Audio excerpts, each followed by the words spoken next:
The last time this gentleman was with us, we were out in California, and he broke it up. He's a relatively new comedian and most inventive, and I think extremely funny. Would you welcome, please, Richard Pryor.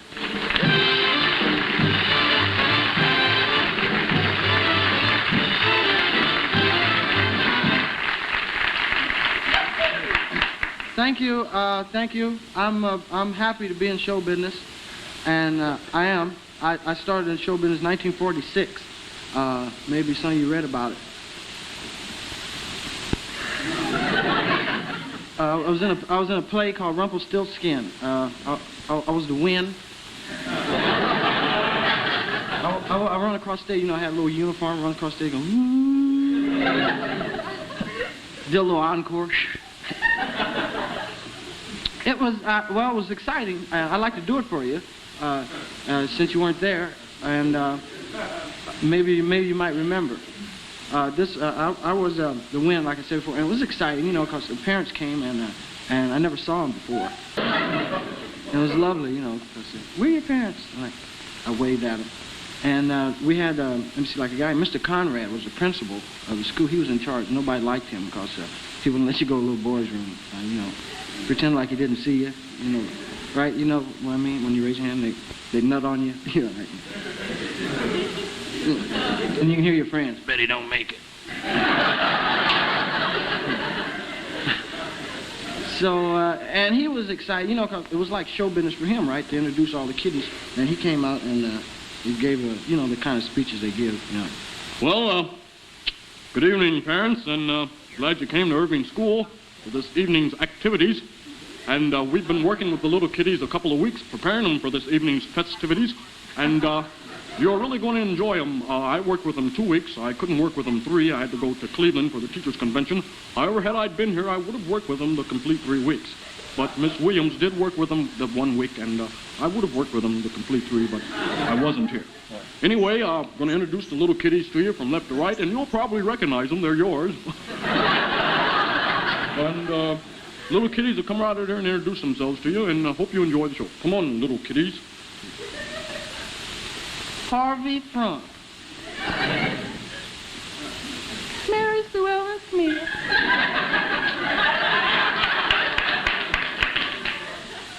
Billy Joe Benson.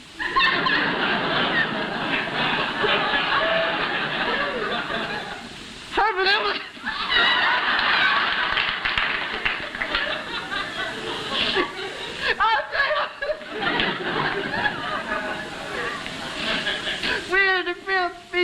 Lady fair. Fear not, my lady fair. I will go to the woods all by myself. I will bring back the wicked man. Come on, man. Woe is me, I cannot turn the salt into gold. What shall I do? Meanwhile, in the fort, we find the wicked man, Rumpelstiltskin. My name is Rumpelstiltskin, and I'm a meanie. My name is Rumpelstiltskin, and I'm a meanie.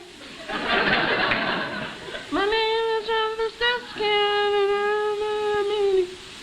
My name is Rumpelstiltskin. My name is Oh, I hear the sound of horses' hooves. I will hide behind a rock or tree. Boogity, boogity, boogity, boogity, boogity, boogity, boogity, boogity, boogity, boogity, boogity, boogity, boogity, boogity. Whoa, horses hoops, whoa, horses hoops. Ho, ho, ho, Mims. I saw something hiding in the woods behind a rock or tree. Go look, Captain of the Guards.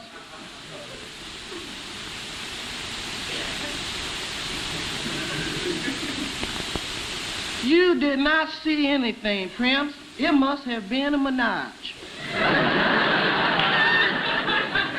Oh, it's me. I cannot turn the storm into gold. What shall I do?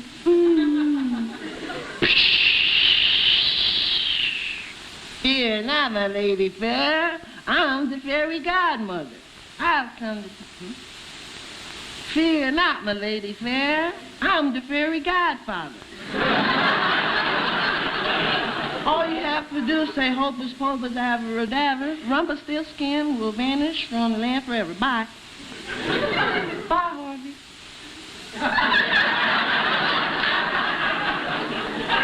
Parents, all you have to do is go to the woods, say hocus pocus abracadabra. Rumpelstiltskin will vanish from the land forever, my darling. Okie dokie, kiss me now, and I bid you do. To the woods, Justin Hop, to the woods. You better not mess with old me Rumpelstiltskin. Corpse, if you do, I'll blow magic drops in your face.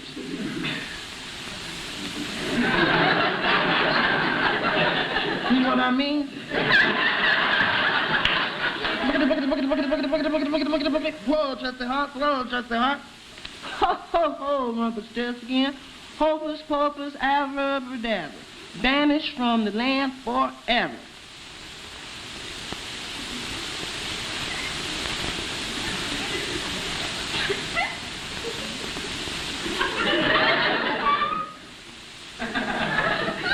You're supposed to vanish. You better vanish. My mother's here.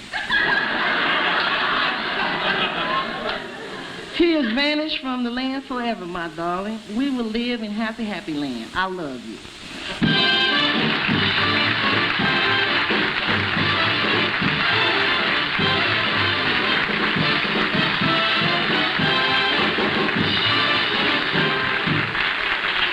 Yeah, that's funny, Dick. Thank you. That's a good chunk of material. Anybody who's ever been in a school play, that brings back fond memories. Oh, we'll do this and we'll come back just a second. What will Ozite think of next? Here's Ed to tell you. Well, you know how Ozite's been telling you to use your imagination with Ozite outdoor carpet? Well, Ozite has just used theirs. They have created the first outdoor carpet with colorful patterns. New Ozite Fiesta carpet, and it's made with Vectra fiber. Now, these aren't burn-in designs that catch and hold dirt. They're actual patterns. Brick, wrought iron, and mosaic. And each pattern comes in different colors. So use Ozite Fiesta carpet to brighten up your patio, your porch, or your balcony. And it won't rot. It's not affected by mildew. Use it in the family room, the kitchen, or the bath. It's made with color-fast, stain-resistant Vectra fiber. Just be sure it's Ozite, the original proven outdoor, indoor carpet. Just look for that name on the back. Now, where will you use Ozite Fiesta carpet? Well, like we've been saying, use your imagination. Dick, you must have been in a school play, right?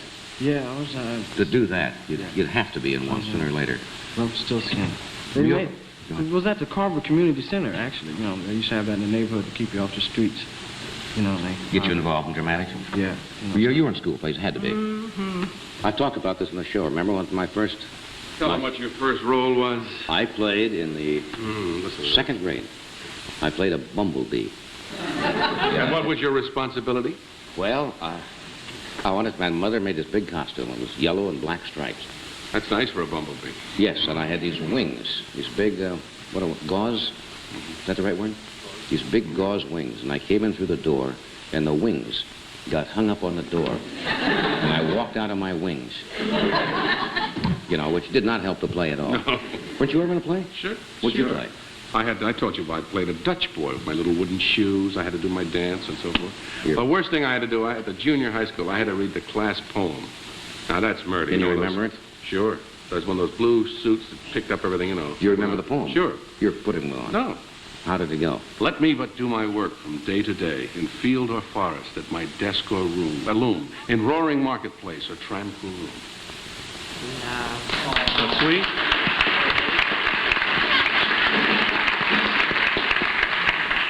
Must have killed him. Oh, it brought down the house. Dick, where are you originally from? From New York or California? I'm from Peoria, Illinois, and I live in New York, California. I live all over now. Yeah. And I don't know, I like California, though, very much. I don't like care for New New York. No, because New York scares me. See, people in New York, like...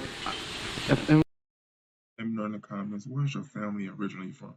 Where I'm from, you can, like, you go to somebody's house, knock on the door or something, they let you in, you know. But here, they look at you through little peek holes, you know. No, they do. They got little holes like that, and they check you out. And And you can really blow their minds if you stand on the side of the door. You know? Right, and you ring the bell, and they go, who is it? You know, boogeyman. Then you hide down. Yeah, man, they really, people like, I tell my friends, you know, like getting the cabs in my home, where I'm from, man, you just call the cab up and the cab come to your house. Here, you'd be out there waving, you know, and they just go by. And I used to think, it was because I was black, right? But I found out Whitey has a hard time getting the cab, too. Oh, it's murder. Right. I'm white! Yeah, when they're on their way to the garage, forget it. They don't see anything at all. Yeah. And I don't like the subway because Subway smells like everything. I mean, you know. It does, man. It's weird down the subway, you know. And you get people, when you walk down the steps, first thing you see, right, some guy at the bottom steps, give me a nickel. Yeah, you get a fine class of people hanging down subway entrances for some reason. How about Peoria, Illinois? Do you ever go back here? Is that your hometown? I go home, you know, and sit around with the guys, the old wino cats that I used to know, you know. Really? Yeah, they tell me, you know, the guys like you sit with a guy, you know, they'd be drinking wine, like, you know, yeah. Oh, damn. That's how they do it. Yes, I'll get that ringed out later. The guy say, like they saw me on Ed Sullivan. This is a real old guy. Saw me on Ed Sullivan's show. He really loved what I did. He said, I saw you on Ed Sullivan. He shook your hand. I never will forget it. Was it Ed Sullivan? One of them big... Now, you're in the big time. I know you're in the big time because the guy said he liked what you did. And you stop fooling around and take care of yourself because you're going to be somebody. You got 50 cents?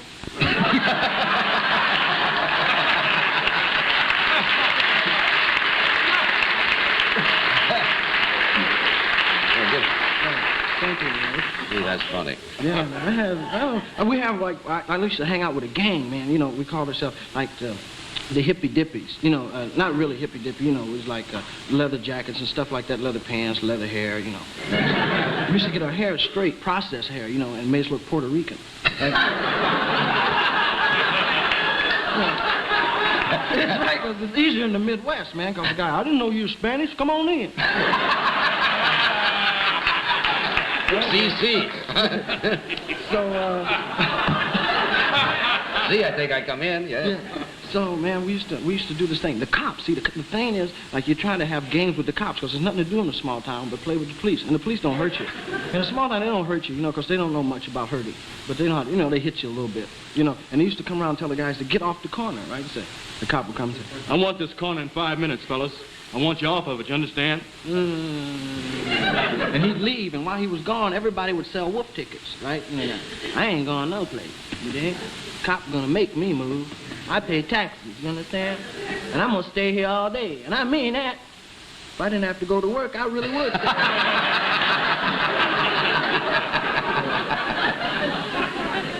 Cops is wild. I remember there's a guy named Jesse used to fight the cops, right? Jesse, big tall cat, used to fight like 30 cops, right? Because the cops would come around, All right, you kids, stop having so much fun and go home. right? Jesse, I ain't going no place, you know. And he said, we got ways to make you move. Yeah, but there better be some good ones. And he was really fighting, man. Boom, boom, boom, pip, pip, you know. And the next day we talk about it, man. He said, Jesse, you was really tough the way you fought them 30 cops. I said, yeah, I know, man. I used to run from the cops, you know, because I did what I call my cool run. You know? Cool run? Yeah, because I couldn't fight, and I had a cool run. And girls are crazy about anything cool, right? What's the cool run? Cool run, that's when you run like this, and the girls say, look, Richard's running. Yes, but he's cool.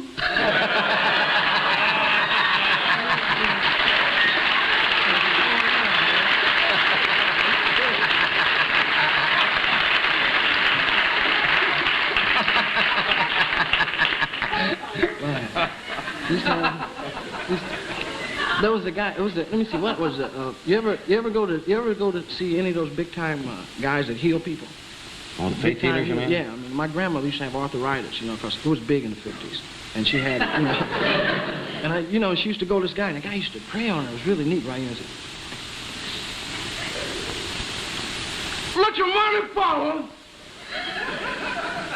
Go through my body and heal this woman. And I used to say to myself, right, if that guy's got any power, why don't he fix his mouth?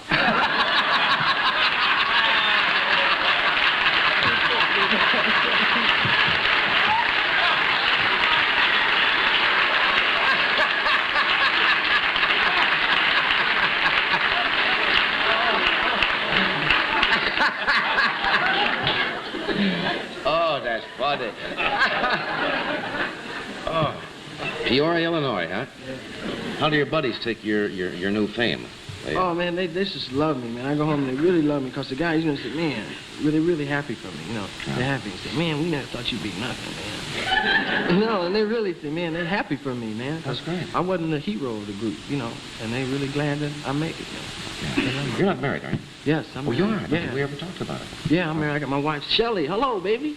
She's probably watching, man. It blew her mind. I said hello to her on television. She's in California, right, man. We're getting a new house and stuff, you know, and furniture, and people send us gifts and stuff like that, man. Yeah, that's great. How long have you been married? I've been married now about 2 months.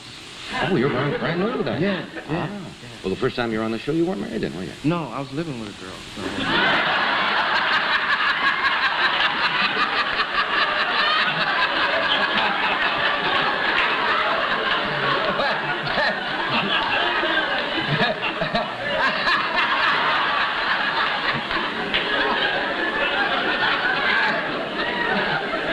But you're cool. You're cool.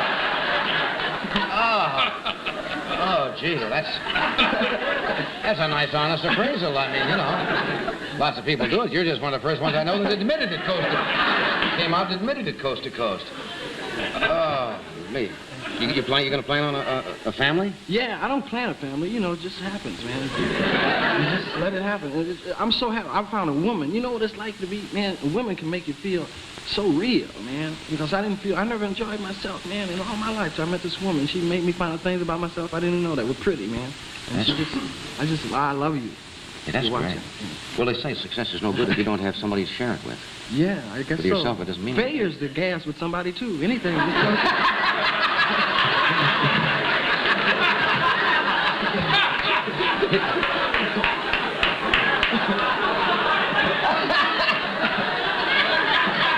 That'd be a great title for a book. Failure's a gas, too. You know, you got the right girl, huh? Yeah. What do you do now when you're not working? What do you like to do? We'll come back. We'll talk a little more. We'll have a word from your local station. We'll be right back.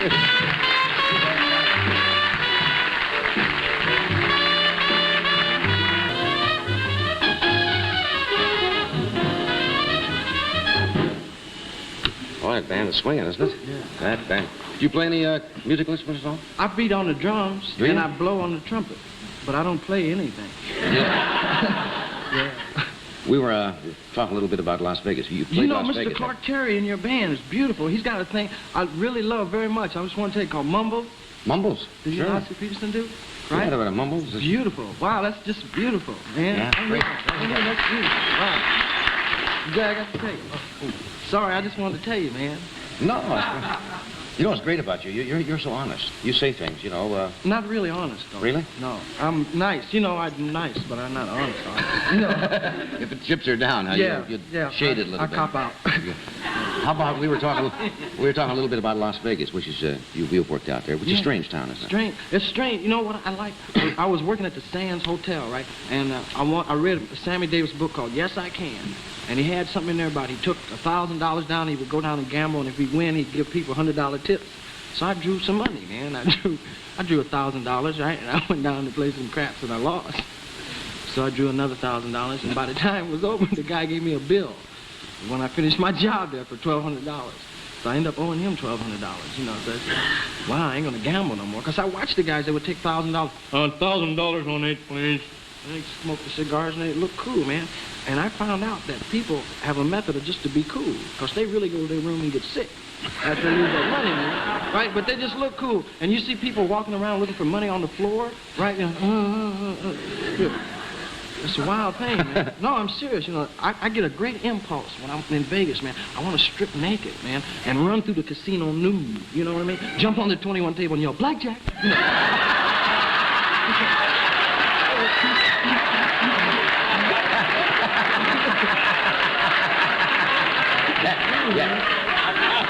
Yeah, that would tend to slow down the game a little bit right there. I mean, they go too fast, man. They count really fast. You can't keep a guy. 18, 21, bar top from you lost. Wait a minute. You know. Well, that's right, for 14, bar top, and you tip them. You think that'll help, you know, because I think they cheat, man. I don't believe anybody can. I know they be cheating, right? But they're cool about it, man. And their face never changes. The guy don't grin or nothing, man. He just take your money and that's it. Something else. Strange town out there. Yeah, wow. So you're going to build your house now? You're going to live in California? Yeah. Nice girls out there, though, right? Plenty of women, man. You know, But you're married now. Yeah, but that's all right. Everything's everything, right? I mean, you just, women, you know, I like women. I do. I really dig women. Everybody does, right? But I mean, it's just nice when you see, you know, like the show girls, and you're in show business, man. You get plenty of girls and stuff like that. Because I never had no contact with girls, so I got in show business. You know, I was just the girls look at me and say, oh, you know, he has pimples. That was what I We'll take a station break. We'll be right back.